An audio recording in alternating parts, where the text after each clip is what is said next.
You're watching Drake Wing Gaming. Enjoy the video.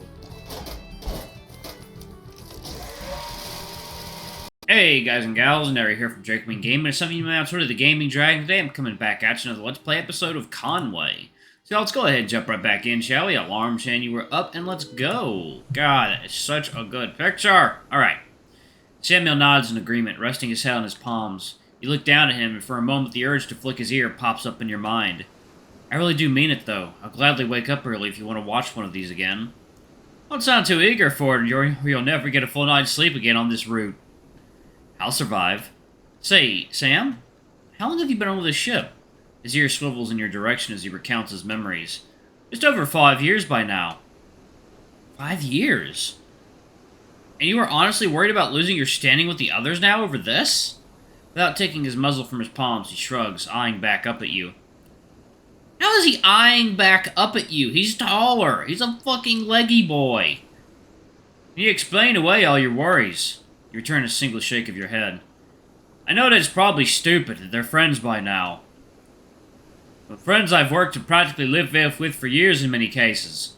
But, food? Your answer takes a few seconds to leave your lips, and before you even can, the first of 7 rings of the bell fills the air. Sure, we can go for some. Perfect timing, too. Half an hour before we start.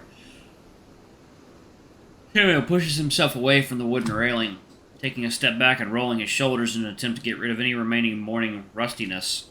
He scans the deck of the ship as he waits for you, once more pushing his shoulders back and twisting his body left and right. You follow suit and push yourself past the barrel as the two of you make your way back into the bowels of the ship. I'll have to wake up Julian and the wolf as well if they're not up yet.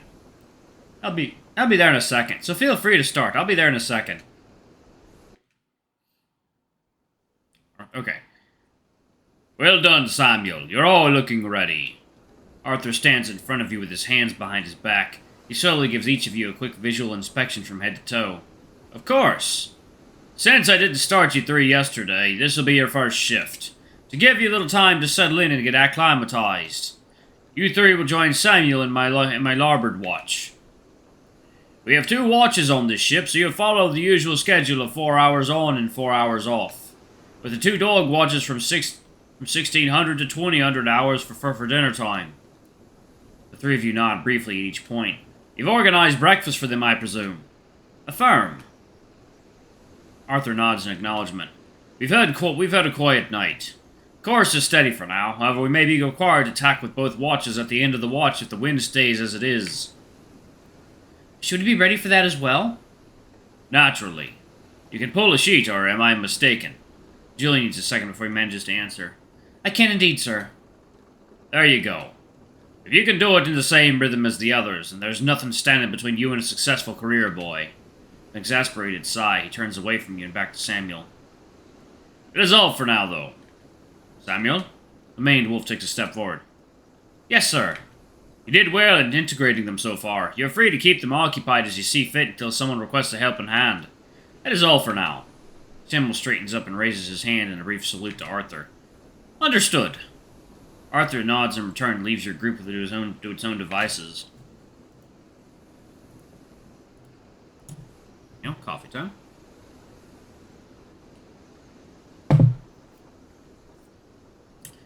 Faster than sound. Okay. How does the power feel like, Sam? Huh? Not to be an idiot. This isn't the first time I've led others. So it feels good is what you're saying. Oh, you bet it does. Not much excitement today, so we might as well get the annoying part out of the way while we can.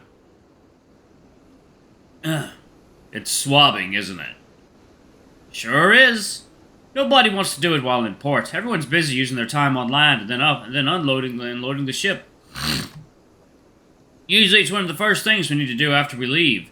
And as the new guys, it shouldn't come as too much of a surprise that you are prime targets for it. And by extension, me as well, I guess. Apologies. I'll gladly take some booze if you want to make it up to me. Noted. Samuel already prepares what you will need, with several holy stones and a few buckets of salt water at the ready. He hands them out to each of you as your group makes its way to the front of the ship to get started. Not the worst thing to start the day with. Wolf says and tosses the pieces of sandstone in the air as he walks up the steps of the forecastle. I'm still not feeling quite awake. This is probably the extent of what I can deal with for now. With the first bucket being emptied, you begin your work. Your first real day. You're sure that it'll become a chore soon enough, but for now, the sheer novelty of it makes it enjoyable. Simply spending time with the new people you've met. Each new slide of the sandstones pushes a small wave of the salt water in front of it, and the water quickly begins to soak into the fabric around your knees. At first you try to avoid it and squat down on your paws, but eventually you just give in when it becomes too uncomfortable a position to scrub in.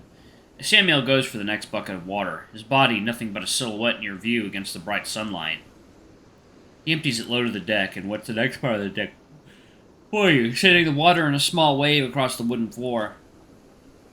Wolf finds himself right in the way of perhaps a too strong swing of the bucket. He tries to jump aside to avoid getting his breeches too drenched by it. He shouldn't exactly call his hop athletic, but he does successfully avoid the water, even if it does send him tumbling backwards right onto his backside.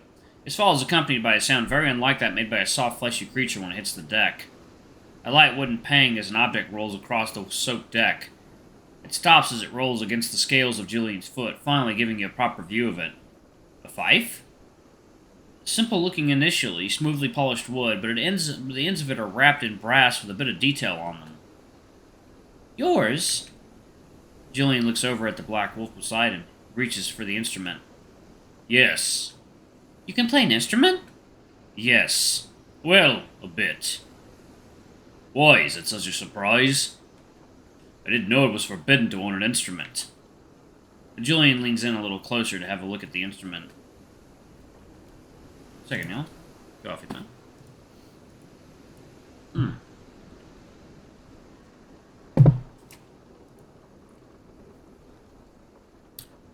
No, it's not. I just didn't take you for the musically inclined type.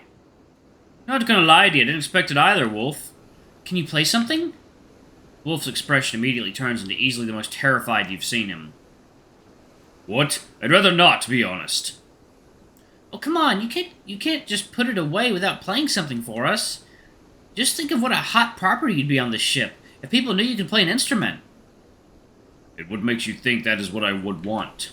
Wolf opens the pocket of his breeches before the fife fell out and he puts it back inside. Not even something really brief. As I said, I can only play a little. And certainly not in front of other people. Why'd you bring it with you, then? I don't think you'll have many opportunities to play it without others hearing it around here. Someone gave it to me and I didn't want to leave it behind. I didn't bring it with the intention of playing it. However, if she never had the chance to teach me, well, I've done so far, so to learn on my own. Come on, Wolf, just a little bit. Wolf glares back with obvious annoyance. His ears fold back to leave his head to take on a triangular shape. Oh, okay, never mind. I don't want to upset him. Let's leave it. If he's not up for it, then he's not up for it. Wolf nods respectfully back at you. Yeah, James is right. My bad for being pushy. I can imagine how difficult it is to learn and the anxiety of feeling like you're not good enough that comes with it. But if you ever change your mind about it, unlikely, but I will let you know if that should happen.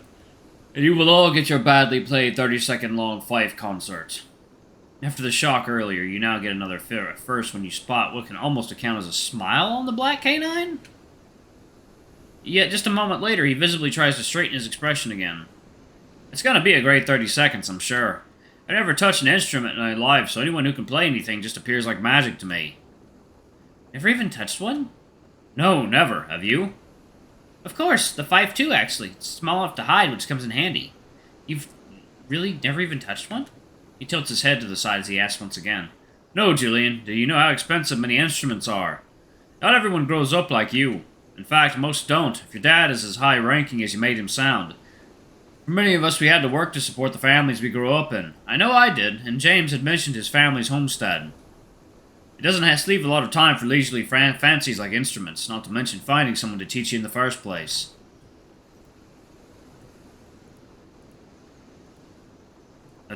That's true. It does sound like you grew up in a pretty privileged environment. I guess I never thought of it that way. Julian thinks quietly for a moment. Why'd you have to hide them? Did you grow up in a house with unruly siblings? Always going after your things and handling with the utter disregard for it that only siblings can? He snaps out of his contemplation and leans against the nearby railing. Oh, goodness. No, it was my father. He didn't approve of such unmanly things as making music. Immediately, you feel a pang of guilt for delving into the subject. I always wanted to play the violin instead, but you can't really stuff a violin into the hole of a tree trunk. A fife is cheap enough that I was able to buy one with my own money without anyone noticing or asking about the money. And it's small enough to hide. You must look a bit awkward as you try to find the right moment to speak up while Julian was talking. I'm sorry, you had your own troubles, it sounds like. It wasn't my intention to belittle them. Julian returns a smile to you. It's alright. At least you managed to find a way to get around it. Speaking of which, could you not play something, Julian? I suppose I could, if Wolf is fine with it. You turn around to Wolf to hear what he thinks of it. You can tell from his expression that he doesn't seem all too sure about it. Just for a minute. Fine. He reaches into the pocket on the side of his trousers and takes out the instrument. Here, just be careful with it. Julian takes the offered fife and looks at it more closely. He turns it between his fingers to get a view of every side. Of course. It looks really nice. You've taken good care of it. Wolf doesn't stop watching Julian for even a second, but some of the tension in his body appears to dissipate at the compliment. Of course. It certainly looks a lot nicer than the one I've got. They're simple instruments usually, so it's nice to see the one with some detail.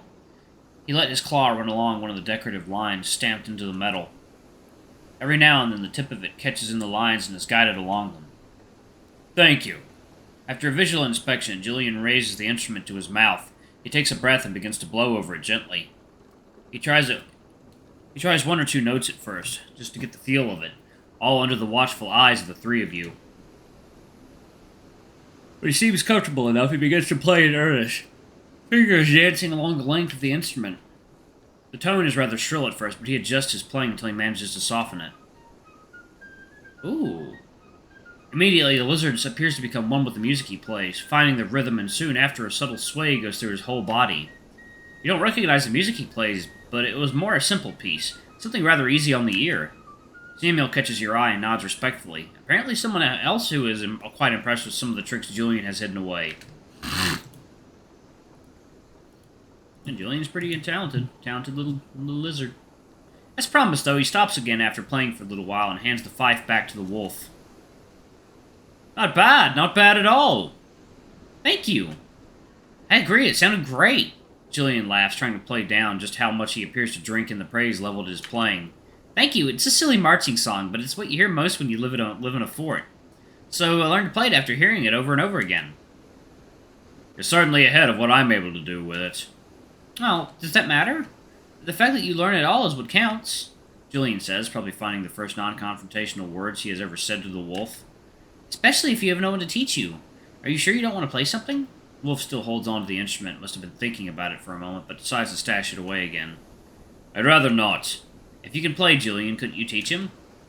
Wolf's ear snaps in your direction, and once again the anxiety from earlier returns across his features. You know, if he's never had some... What? No! I probably could. What? Why not? You're gonna have a lot of time to fill. So why not fill with this? His eyebrows furrow and he hesitates for a moment. I think you overestimated how much I enjoy spending time with him. Or rather, enduring time with him. Really? I appreciate the kind words for wanting to help. I mean, have you actually stopped to listen to yourself when you're around him? Can't exactly blame Wolf for thinking that you'd be annoying as a teacher. Alright, y'all, I gotta pause it right there. I gotta head off to my parents. Thank y'all so much for watching. Don't forget to like, comment, subscribe, ring that notification bell, and check out our Patreon if you can. It always helps. Before I go, I'm going to give a quick shout out to our lovely bronze tier patrons. Thank y'all if I do for the channel. Greatly appreciate your support. Thank you to our silver tier patron, Katie Silver, and thank you for going above and beyond. It's greatly appreciated. Thanks to our two gold tier patrons, Zeke and Toby. Y'all are awesome. We love you. Thank you for subbing to Ultimate Tier. Anyway, if y'all want to get your names in the credits, get access to all of our not safe for work contents as little as $5. Alrighty, I love you all, and I'll see you all in the next video. Bye-bye!